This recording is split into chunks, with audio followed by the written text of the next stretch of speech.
What's going on, everyone? Welcome back to the show. So I want to talk about the fact that you have people that are retired and they're now going back to work. And they're going back to work because inflation has gotten so out of hand that they can't afford things.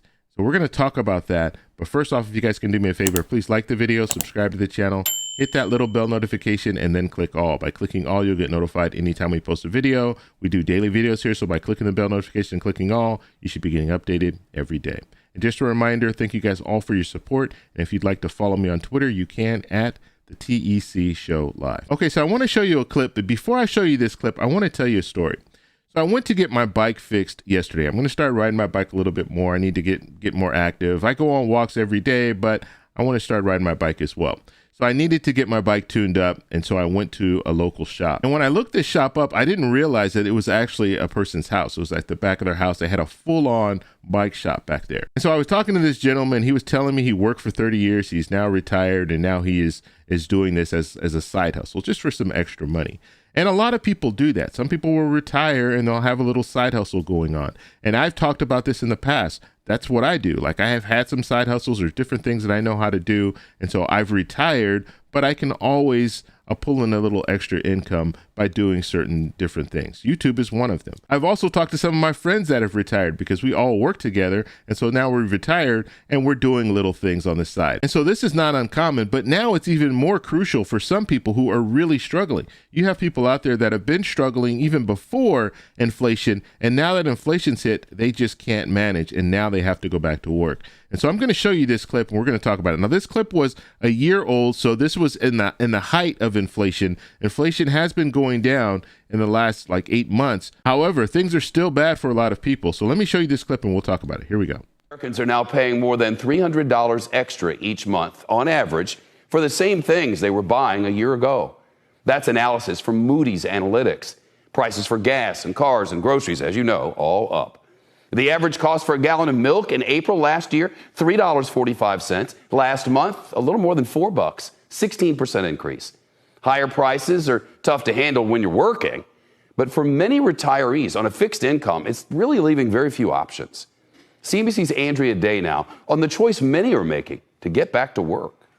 Bacon's expensive. I never thought I would have to second guess myself for picking up bacon.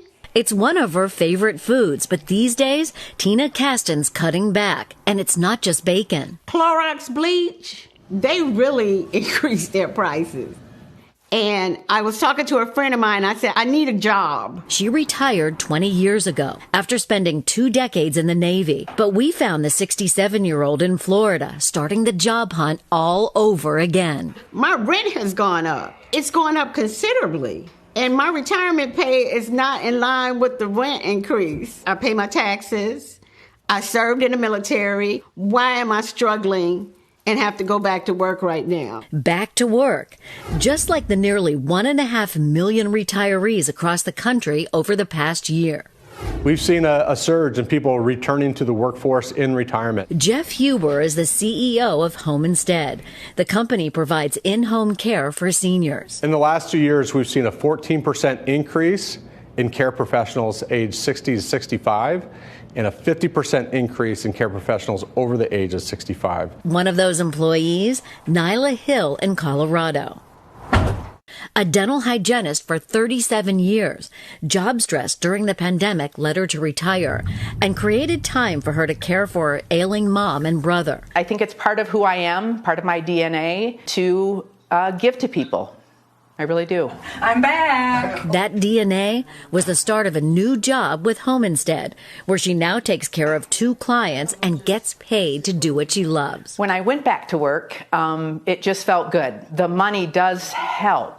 I'm only 62, and it does help me pay my bills. But getting back in the saddle isn't always easy. Remember Tina? I haven't done a resume in 18 years. I didn't even know how to start this one. You know, the buzzwords are totally different. I want to talk to you about this job. Her first step, getting her resume up to date.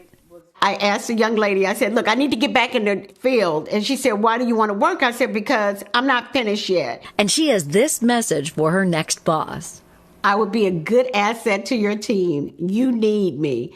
Great return on investment. And Shep, Tina got her master's 39 years ago, but doesn't want that date, 1983, at the top of her resume. So you know what she's doing? She's taking a class this summer so she can have this year's date right at the top. Okay, so what do you guys think about that clip? 1.5 million retirees are going back to work. So this is definitely a problem, and this is something that we really need to be paying attention to.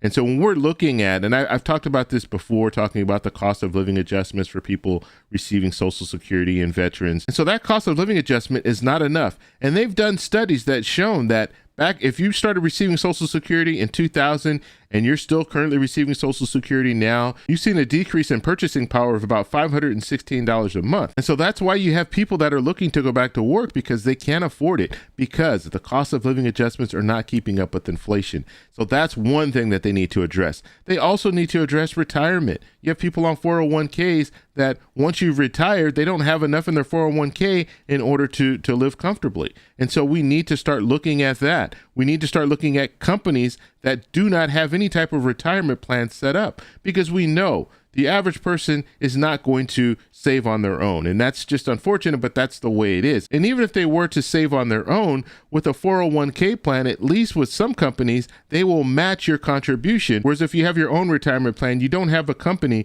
that's matching your investments. So there are a lot of things that we need to look at. This is just the tip of the iceberg when it comes to people retiring and then realizing that they have to go back to work because they can't afford it. As inflation remains high, this is going to continue to be a problem. The good news is that inflation is continuing to go down, but when we're looking at the categories, like the food categories, they're still a little bit elevated. So they're going to be the last thing to really drop. And so we'll just have to pay attention to that and see where that goes. But I want to pass this off to you. Let me know what your situation is. Are you retired and working? Let me know in the comments below. If you like this video, please give me a thumbs up. Please subscribe for more, and I'll talk to you in the next one. Bye.